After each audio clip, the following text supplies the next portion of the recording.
സാസ് Hindi learning സ്കൂളിലേക്ക് ഏവർക്കും ഹൃദ്യമായ സ്വാഗതം. ഈ വീഡിയോയിൽ നമ്മൾ പഠിക്കാനായിട്ട് പോകുന്നത് 9ാം ക്ലാസ്സിൻ്റെ പുതിയ സിലബസ് അനുസരിച്ചുള്ള 2024 പുതിയ പുസ്തകത്തിലെ ഫസ്റ്റ് യൂണിറ്റിലെ ഹിന്ദിയുടെ 1ാമത്തെ പാഠഭാഗമാണ് നമ്മൾ ഡിസ്കസ് ചെയ്യാനായിട്ട് പോകുന്നത്. അപ്പോൾ നമ്മുടെ ചാനൽ ഇതുവരെ സബ്സ്ക്രൈബ് ചെയ്യാത്തവരാണെങ്കിൽ സബ്സ്ക്രൈബ് ചെയ്യുക. പുതിയ പുസ്തകത്തിലെ നമ്മൾ ഒരുപാട് പാഠഭാഗങ്ങൾ പരിചയപ്പെടും. 5 യൂണിറ്റാണ് നമുക്കുള്ളത്. വളരെ നല്ല പാഠഭാഗങ്ങളാണ് നമ്മുടെ ഈ ടെക്സ്റ്റ് ബുക്കിലുള്ളത്. 1ാമത്തെ യൂണിറ്റിനെ നമുക്കൊന്ന് പരിചയപ്പെടാം. ഇക്കായി ഏക് ജി എം ജി ഭർ 1ാമത്തെ യൂണിറ്റ്. അതിൽ നമുക്ക് 3 പാഠഭാഗങ്ങളാണ് പരിചയപ്പെടാനുള്ളത്. ചട്പട്ട് ഔർ നഡ്ഖട്ട് എന്ന് പറയുന്ന കഹാനി, രമേശ് ഉപാധ്യായിൻ്റെ ഒരു കഹാനി പഠിക്കാനുണ്ട്. അതുപോലെ ബഹുത് ദിനോं കെ ബാദ് എന്ന് പറയുന്ന നാഗാർജുൻ്റെ ഒരു കവിതയുണ്ട്. ബൂഢി കാക്കി എന്ന് പറയുന്ന പ്രേംചന്ദിൻ്റെ കഥയെ അടിസ്ഥാനമാക്കി ഗുൽസാറിൻ്റെ സിനിമയെ അടിസ്ഥാനമാക്കിയിട്ടുള്ള ഒരു ബ്ലർബ് നമുക്ക് പരിചയപ്പെടാനുണ്ട്. ഇതാണ് 1ാമത്തെ യൂണിറ്റിൽ നമുക്ക് പഠിക്കാനുള്ളത്. അപ്പോൾ അതിലെ ആദ്യ യൂണിറ്റിലെ ഫസ്റ്റ് ചാപ്റ്ററായ ഒരു സുന്ദരമായ ഒരു കഹാനി നമുക്ക് പഠിക്കാം. ചട്പട്ട് ഔർ നഡ്ഖട്ട്. യഹാം ഏക് ചിത്ര ഹേ. ചിത്രമേ ക്യാ ഹേ? നമുക്കറിയാം, യൂണിറ്റിൻ്റെ തുടക്കത്തിൽ നമുക്കൊരു ചിത്രം കാണാം അല്ലേ? സന്തോഷത്തോടു കൂടി തുള്ളിച്ചാടുന്ന കുട്ടികളെ നമുക്ക് കാണാം. അപ്പോൾ എന്താണ് ഈ ഒരു യൂണിറ്റിൻ്റെ പ്രതിപാദ്യ വിഷയമെന്ന് പറഞ്ഞാൽ പ്യാർ, സ്നേഹത്തെക്കുറിച്ചാണ്. ഇവിടെ ഈ പിക്ചറിന് താഴെയായിട്ട് നമുക്ക് കബീർ ദാസിൻ്റെ ദോഹ തന്നിട്ടുണ്ട്. അപ്പോൾ എന്താണ് കബീർ ദാസ് ഈ ദോഹയിലൂടെ പറയുന്നതെന്ന് നമുക്ക് നോക്കാം. പോഥി പഠി പഠി ജഗുമുआ പണ്ഡിത് ബയാൻ ന കോയ് ഠായി ആക്കർ പ്രേം കാ പഠേ സോ പണ്ഡിത് ഹോയ്. കബീർ ദാസ് പറയുകയാണ്, പോഥി പടി പടി. പോഥി എന്ന് പറഞ്ഞിട്ടുണ്ടെങ്കിൽ വലിയ പുസ്തകം. വലിയ വലിയ പുസ്തകങ്ങൾ പഠി പഠി പഠിച്ചിട്ട് ഒരുപാട് ആളുകൾ ഈ ലോകത്ത് നിന്നും മൺമറഞ്ഞിട്ടുണ്ട്. അവരാരും തന്നെ എന്തല്ല എന്നാണ് കബീർദാസ് പറയുന്നത്, പണ്ഡിത് ഭയാൻ ന കോയ്. അവരാരും തന്നെ പണ്ഡിതരായിക്കൊള്ളണമെന്നില്ല. അപ്പം ഒരു വലിയ പുസ്തകം വായിച്ചത് കൊണ്ടും പഠിച്ചത് കൊണ്ടും ഒരാളും ഒരിക്കലും ഒരു പണ്ഡിതനായി മാറുന്നില്ല. കബീർദാസ് പറയാണ്, പണ്ഡിത് ഭയാൻ ന കോയ്. അവരാരും തന്നെ ആരായി മാറിയിട്ടില്ല, പണ്ഡിതരായിട്ടില്ല. വലിയൊരു ബുക്ക് വായിച്ചു എന്നതിൻ്റെ പേരിൽ അവരാരും പണ്ഡിതരായിട്ടില്ല. ഠായി ആക്കർ പ്രേം കാ പഠേ സോ പണ്ഡിത് ഹോയ്. കബീർ പറയാണ്, ഠായി ആഖർ, ആഖർ എന്ന് പറഞ്ഞാൽ അക്ഷർ, പ്രേം കാ സ്നേഹം എന്ന ഠായി ആഖർ 2 അക്ഷരത്തെ പഠേ സോ പണ്ഡിത് ഹോയ്, പഠിച്ചവനാണ് യഥാർത്ഥ പണ്ഡിതൻ എന്ന് പറഞ്ഞാൽ വലിയ വലിയ പുസ്തകങ്ങൾ വായിക്കുന്ന ഒരു വ്യക്തി എന്ന നിലയിലോ അല്ലെങ്കിൽ വായിക്കുന്നത് കൊണ്ടോ ഒരാളും പണ്ഡിതനായി തീരുന്നില്ല. സ്നേഹമെന്ന 2 അക്ഷരത്തെ തിരിച്ചറിയാൻ കഴിയുന്ന ആളുകളാണ് യഥാർത്ഥത്തിൽ പണ്ഡിതൻ എന്നാണ് ഇവിടെ കബീർ ദാസ് പറയുന്നത്. ആ ദോഹയുടെ ആശയം എന്താണെന്ന് നമുക്കൊന്ന് നോക്കാം. കബീർ അപ്പിനെ ഇസ് ദോഹയ്ക്ക് പങ്ക്തിയോമേ പ്യാർ കാ മഹത്വ പ്രകട് കർത്തേ ഹെ. കബീർ തൻ്റെ ഈ ദോഹയുടെ വരികളിലൂടെ സ്നേഹത്തിൻ്റെ മഹത്വത്തെ പ്രകടമാക്കുന്നു. उनका कहना है कि मोटी मोटी किताबों पढ़ते पढ़ते संसार में कितने ही लोगों की जिंदगी बीत गई. വലിയ വലിയ പുസ്തകങ്ങളൊക്കെ വായിച്ചിട്ട് ലോകത്തിൽ എത്രയോളം ആളുകളാണ് തങ്ങളുടെ ജീവിതം തീർത്തു പോയിട്ടുള്ളത് എന്ന് പറഞ്ഞാൽ ഈ ലോകത്ത് നിന്നും മരിച്ചു പോയിട്ടുള്ളത്. ऐसे പുസ്തകം പഠിത്തേ രഹനെ സേ ഹി കോയി ഭി അസലി വിദ്വാൻ ന ബൻ സകെ. ഇപ്രകാരമുള്ള പുസ്തകങ്ങൾ വായിച്ചത് കൊണ്ടോ പഠിച്ചത് കൊണ്ടോ മാത്രം ഒരാളും യഥാർത്ഥത്തിൽ ഒരു പണ്ഡിതനും ആകുന്നില്ല. യദി ഒരു പക്ഷേ കോയി പ്രേം കാ മഹത്വ അച്ചി തരഹ സമച്ചിലെ, ആരാണോ സ്നേഹത്തിൻ്റെ മഹത്വത്തെ നന്നായിട്ട് മനസ്സിലാക്കിയിട്ടുള്ളത്, തോ വഹി സച്ച ഖ്യാനി ഹോഗ, അവനാണ് യഥാർത്ഥത്തിൽ ഒരു പണ്ഡിതൻ എന്ന് പറയുന്നത്. ബിന പ്യാർ സേ ഖ്യാൻ നഹി ഹോഗ, സ്നേഹമില്ലാതെ അറിവ് പൂർണ്ണമാവുകയില്ല. പ്യാർ കെ ബിന കോയി ഖ്യാനി ന ഹോഗ, സ്നേഹം കൂടാതെ ഒരാൾക്കും ഒരു പണ്ഡിതനാവാനും കഴിയില്ല. അപ്പോൾ നമ്മുടെ ഈ യൂണിറ്റിലെ ഫസ്റ്റിലൊരു സൗഹൃദം അല്ലെങ്കിൽ സ്നേഹത്തെക്കുറിച്ച് പരാമർശിക്കുന്ന ഒരു കഥയാണ് നമുക്ക് പഠിക്കാനുള്ളത്. 2 സഹോദരന്മാരുടെ സ്നേഹമാണ് നമുക്കിതിൽ കാണാൻ സാധിക്കുന്നത്. അപ്പോൾ നമുക്ക് ഫസ്റ്റ് ചാപ്റ്ററിലേക്ക് കടക്കാം. പാഠഭാഗ കാ നാം ക്യാ ഹേ? ചട്പട്ട് ഔർ നഡ്ഖട്ട്. പാഠഭാഗ കാ വിധ ക്യാ ഹേ? കഹാനി. പാഠഭാഗം എന്താണ്? ഒരു കഹാനി, സ്റ്റോറിയാണ്, ഒരു കഥയാണ്. അപ്പോൾ പാഠത്തിൻ്റെ പേരെന്താണ്? ചട്പട്ട് ഔർ നഡ്ഖട്ട് എന്നാണ്. ഇനി കഥ എഴുതിയിരിക്കുന്ന ആള് കഹാനികാർ കാ നാം ക്യാ ഹേ? രമേശ് ഉപാധ്യായ്. കഹാനികാർ കാ നാം രമേശ് ഉപാധ്യായ്. ഇവിടെ ഈ കാണുന്ന ചിത്രത്തിൽ 2 കുട്ടികൾ ഓടുന്ന ഒരു ചിത്രമാണ് നമ്മൾ കാണുന്നത് അല്ലേ. അപ്പോൾ ഈ കഥയിലെ ഒരു തീമാണ് എന്തിനാണ് ഇവർ ഓടുന്നത്, 2 കുട്ടികൾ ആരൊക്കെയാണ്, ഇതൊക്കെ നമുക്ക് നോക്കാം. നമുക്ക് കഥയിലേക്ക് കടക്കുമ്പോൾ ഇതെല്ലാം മനസ്സിലാകും. ആദ്യമേ നമുക്ക് നമ്മുടെ കഥാകാരനായ രമേശ് ഉപാധ്യായിനെ കുറിച്ച് നോക്കാം. രമേശ് ഉപാധ്യായ് കാ ജന്മ ഉത്തർപ്രദേശ് മേ ഹുവ. രമേശ് ഉപാധ്യായിൻ്റെ ജനനം ഉത്തർപ്രദേശിലായിരുന്നു. വേ കഹാനി, ഉപന്യാസ്, നാടക്, നുക്കഡ് നാടക്, ആലോചന ആദി വിധാവും മേ സക്രിയ രഹേ. അദ്ദേഹം കഥയിലും നോവലിലും അതുപോലെ തന്നെ നാടകത്തിലും അതുപോലെ നുക്കഡ് നാടക് നമ്മുടെ തെരുവ് നാടകങ്ങൾ അതുപോലെ ആലോചന പോലെയുള്ള വിധാവുമേ പല വിഭാഗങ്ങളിലുള്ള രചനകളിലും അദ്ദേഹം വളരെയധികം പങ്കുവഹിച്ചിട്ടുണ്ട്. ദണ്ഡ് ദ്വീപ്, ഹരേ ഫൂൽ കി ഖുഷ്ബു, ശേഷ് ഇതിഹാസ് ആദി ഉൻകി പ്രമുഖ രചനായേ. ദണ്ഡ് ദ്വീപ് എന്ന് പറയുന്നതും ഹരേ ഫൂൽ കി ഖുഷ്ബു എന്ന് പറയുന്നതും ശേഷ് ഇതിഹാസ് തുടങ്ങിയവ അദ്ദേഹത്തിൻ്റെ പ്രസിദ്ധമായ രചനകളാകുന്നു. വേ ഗണേശ് ശങ്കർ വിദ്യാർത്ഥി പുരസ്കാർ സെ സമ്മാനിത് ഹേ. അദ്ദേഹം ഗണേശ് ശങ്കർ വിദ്യാർത്ഥി പുരസ്കാരവും അദ്ദേഹത്തിന് ലഭിച്ചിട്ടുണ്ട്. അദ്ദേഹത്തിൻ്റെ ജനനം 1942 മാർച്ച് 1-നും അദ്ദേഹത്തിൻ്റെ മൃത്യു 2021 ഏപ്രിൽ 24-നും ആയിരുന്നു. സഹോദര സ്നേഹത്തിൻ്റെ കഥ പറയുന്ന രമേശ് ഉപാധ്യായുടെ ചട്പട്ട് ഔർ നട്ഖട്ട് എന്ന് പറയുന്ന കഥയിലേക്ക് നമുക്ക് പ്രവേശിക്കാം. പാഠഭാഗ് കാ നാം ചട്പട്ട് ഔർ നട്ഖട്ട് ഏക് കഹാനി ഹേ. एक था चटपट एक था नटखट. चटपट बड़ा था, नटखट छोटा. बड़ा केवल 2 साल बड़ा था, छोटा केवल 2 साल छोटा. दोनों स्कूल में पढ़ते थे. चटपट 5वीं में, नटखट 3री में. घर से दोनों भाई साथ साथ स्कूल जाते और साथ साथ ही वापस घर आते. അപ്പോൾ ഫസ്റ്റ് പാരഗ്രാഫിൽ എന്തായിരുന്നു നമുക്ക് നോക്കാം. ഏക് ധാ ചട്പട്ട് ഏക് ധാ നട്ഖട്ട്. ഒരു ചട്പട്ട് എന്ന് പറയുന്ന ഒരു കുട്ടിയും ഒരു നട്ഖട്ട് എന്ന് പറയുന്ന ഒരു കുട്ടിയും ഉണ്ടായിരുന്നു. ഇവർ രണ്ടും സഹോദരന്മാരായിരുന്നു കേട്ടോ. ചട്പട്ട് ബഡാ ധാ. ചട്പട്ട് എന്ന് പറയുന്ന കുട്ടി മുതിർന്ന ആളായിരുന്നു, വലിയ മൂത്ത സഹോദരനായിരുന്നു. നട്ഖട്ട് ചോട്ട. നട്ഖട്ട് ഇളയാളുമായിരുന്നു. ബഡ കേവൽ 2 സാൽ ബഡാദ. മൂത്ത ആള് കേവലം ഈ ചെറിയ സഹോദരനേക്കാളും 2 വയസ്സിന് മൂത്തതായിരുന്നു. ചോട്ട കേവൽ 2 സാൽ ചോട്ട. ഇളയ സഹോദരൻ കേവലം 2 വയസ്സിന് ഇളയതായിരുന്നു. ദോനോ സ്കൂൾ മേ പഠിത്തേത്. 2 പേരും സ്കൂളിൽ പഠിക്കുകയായിരുന്നു. ചട്പട്ട് 5वीं में. നമ്മുടെ ചട്പട്ട് എത്രയിലാണ്? 5ാം ക്ലാസ്സിലും. നട്ഖട്ട് 3री में. നട്ഖട്ട് 3ാം ക്ലാസ്സിലുമായിരുന്നു പഠിച്ചിരുന്നത്. घर से दोनों भाई साथ साथ स्कूल जाते थे और साथ साथ ही वापस घर आते. വീട്ടിൽ നിന്നും ദോനോ ഭായി 2 സഹോദരന്മാരും ഒന്നിച്ചാണ് സ്കൂളിലേക്ക് പോകാറുള്ളത്. അതുപോലെ തന്നെ ഒന്നിച്ചാണ് ഇവർ വീട്ടിലേക്ക് മടങ്ങി വരാറും ഉണ്ടായിരുന്നത്. വാപ്പസ് ഗർ ആന വീട്ടിലേക്ക് മടങ്ങി വരിക. സാത്ത് സാത്ത് എന്ന് പറഞ്ഞാൽ എന്താണ്? കൂടെ. അപ്പോൾ ഇവിടെ തന്നെ നമുക്കൊരു പാരഗ്രാഫ് പഠിച്ചു കഴിയുമ്പോൾ അതിലെ വേർഡ്സുകൾ, അതിൻ്റെ മീനിങ്, അതുപോലെ തന്നെ അതിൽ നിന്ന് എന്തെല്ലാം ക്വസ്റ്റ്യൻസ് നമുക്ക് ഉണ്ടാക്കാൻ പറ്റും, ഇതെല്ലാം ഉണ്ടാക്കി തന്നെ പഠിക്കണം.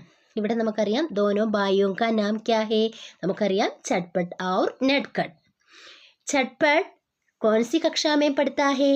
നമുക്കറിയാം 5वीं कक्षा में. नटखट कौन सी कक्षा में. 3री कक्षा में. അപ്പോൾ ഇതുപോലെയുള്ള ക്വസ്റ്റ്യൻസ് നമ്മളൊരു പാരഗ്രാഫ് പഠിച്ചു കഴിയുമ്പോൾ അതിൽ നിന്ന് ഉണ്ടാക്കാനായിട്ട് പഠിക്കണം.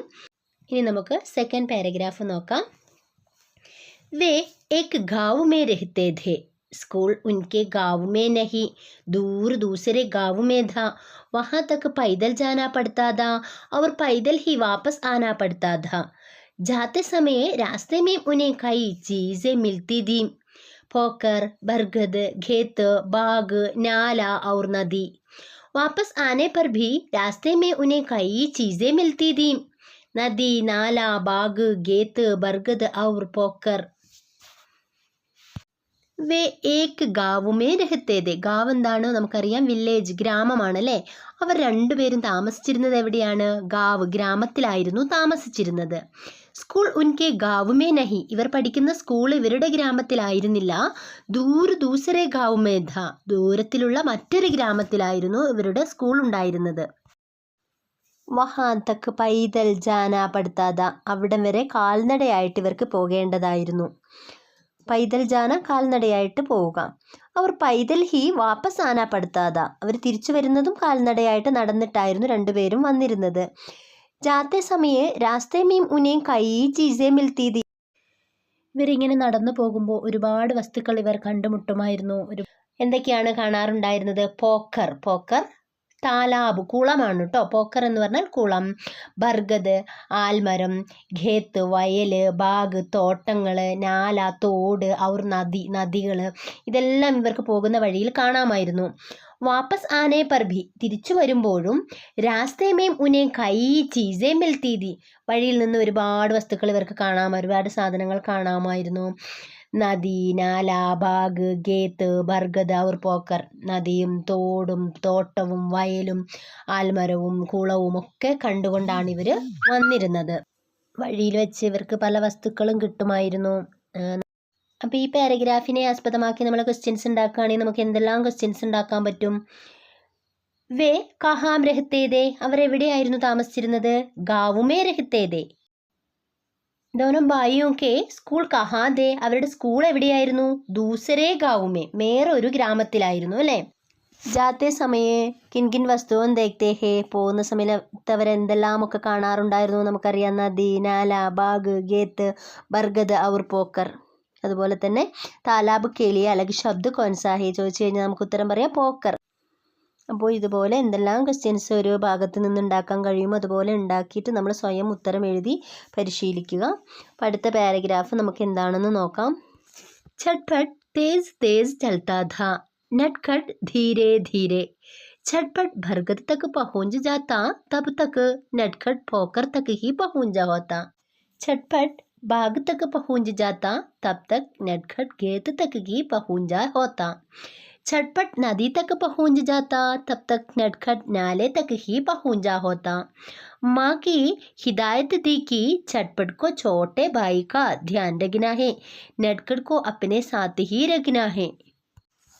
മൂന്നാമത്തെ പാരഗ്രാഫിൽ ഛട്ട്പട്ട് തേസ് തേസ് ചൽത്താത, ഛട്ട്പട്ടിനെ കുറിച്ച് പറയുകയാണെങ്കിൽ അവൻ വളരെ വേഗത്തിൽ നടക്കുമായിരുന്നു. സ്കൂളിലേക്ക് പോകുന്ന വഴിയിൽ അവൻ വളരെ സ്പീഡിൽ നടക്കുമായിരുന്നു. അതാണ് തേസ് എന്ന് പറയുന്നത്. എന്നാൽ നേരെ ഓപ്പോസിറ്റാണ് ആര്? നട്ഖട്ട്. നട്ഖട്ട് ധീരെ ധീരെ. അപ്പോൾ ചെറിയ സഹോദരനായ നട്ഖട്ട് പതുക്കെ പതുക്കെയാണ് നടക്കാറുണ്ടായിരുന്നത്. छटपट बरगद तक पहुंच जाता, तब तक नटखट പോക്കർ തക്ക് ഹി പഹുഞ്ച ഹോത്ത. ചട്പട് നടന്ന് വളരെ സ്പീഡിൽ നടക്കുന്നതുകൊണ്ട് അവൻ ബർഗദ് മരത്തിൻ്റെ അല്ലെങ്കിൽ ആൽമരത്തിൻ്റെ അടുത്ത് എത്തുമ്പോഴേക്കും തബ് തക്ക് അപ്പോഴേക്കും നട്കട് എവിടെ എത്തിയിട്ടുണ്ടാവുള്ളൂ? പോക്കർ തക്ക് ഹി പഹുഞ്ച ഹോത്ത, അവൻ കുളത്തിൻ്റെ അവിടെയാണ് എത്തിയിട്ടുണ്ടാവുക. അപ്പോൾ ഒരു ഡിസ്റ്റൻസിലാണ് ഇവർ, നടത്തത്തിൻ്റെ സ്പീഡ് കാരണം ഒരു ഡിസ്റ്റൻസ് ഉണ്ടാവും. ചട്പട് ബാഗ് തക്ക് പഹുഞ്ച് ജാത്ത, ചട്പട് തോട്ടത്തിൻ്റെ അടുത്ത് എത്തുമ്പോൾ തബ് തക്ക് നട്കട് ഗേത്ത് തക്ക് ഹി പഹുഞ്ച ഹോത്ത, നമ്മുടെ നട്കട് വയലിൻ്റെ അടുത്ത് എത്തിയിട്ടുണ്ടാവുകയുള്ളൂ. ചട്പട് നദി തക്ക് പഹുഞ്ച് ജാത്ത, തബ് തക്ക് നട്കട് നാലെ തക്ക് ഹി പഹുഞ്ച ഹോത്ത, ചട്പട് നദിയുടെ അടുത്ത് എത്തുമ്പോഴേക്കും നട്കടോ തോടിൻ്റെ അടുത്തേ എത്തിയിട്ടുണ്ടാവുകയുള്ളൂ. മാക്കി ഹിദായത്ത് ദി, എന്ന അമ്മയുടെ ഒരു നിർദ്ദേശം ഉണ്ടായിരുന്നു. കി എന്തെന്നാൽ ചട്പടുക്കോ ചോട്ടെ ബായിക്ക ധ്യാൻ രഖ്ന ഹേ, ചട്പടിനോട് അമ്മയ്ക്കുള്ളൊരു നിർദ്ദേശം എന്തായിരുന്നു? ചെറിയ സഹോദരനായ നട്കടിനെ ധ്യാൻ രഖ്ന ഹേ, നീ നന്നായിട്ട് ശ്രദ്ധിക്കണം. നട്കഡ്കോ അപ്പനെ സാത്ത് ഹി രഖ്ന ഹേ, നട്കടിനെ നിൻ്റെ ഒപ്പം തന്നെ കൊണ്ടുപോകണം, തൻ്റെ കൂടെ തന്നെ കൊണ്ടുപോകണമെന്ന് അമ്മ നമ്മുടെ ചട്പടിനോട് നിർദ്ദേശിക്കാറുണ്ടായിരുന്നു. ഇപ്പം ചട്പടും നട്കടും കൂടി ഒന്നിച്ചാണ് സ്കൂളിൽ പോകാറുണ്ടായിരുന്നത്. അപ്പോൾ ചട്പട് ബഹുത്ത് തേസുത, വളരെ സ്പീഡിൽ നടക്കുമായിരുന്നു മൂത്ത സഹോദരനായ ചട്പട്. എന്നാൽ നട്കടോ ധീരെ ധീരെ പതുക്കെ പതുക്കെയായിരുന്നു നടക്കുക. അപ്പോൾ എപ്പോഴും ഇവർ നടക്കുമ്പോൾ ഉള്ളൊരു ഡിസ്റ്റൻസാണ് നമ്മളിവിടെ കണ്ടത്. അമ്മയുടെ ഹിദായത്ത് എന്തായിരുന്നു? എന്താ ഹിദായത്ത് എന്ന് പറഞ്ഞാൽ നിർദ്ദേശം. അമ്മ നിർദ്ദേശിക്കാറുണ്ടായിരുന്നു. ചട്പടിനോട് എന്താ പറഞ്ഞു കൊടുക്കാറുണ്ടായിരുന്നത്? ചോട്ടെ ബായിയെ നന്നായിട്ട് നീ ശ്രദ്ധിക്കണം, നിൻ്റെ കൂടെ തന്നെ കൊണ്ടുപോകണമെന്ന് അമ്മ എപ്പോഴും പറയാറുണ്ടായിരുന്നു.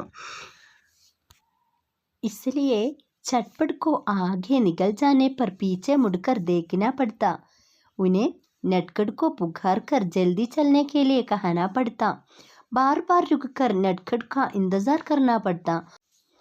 कभी स्कूल जाने के लिए देरी होती देख नटखट का हाथ पकड़कर अपने साथ दौड़ाना भी पड़ता.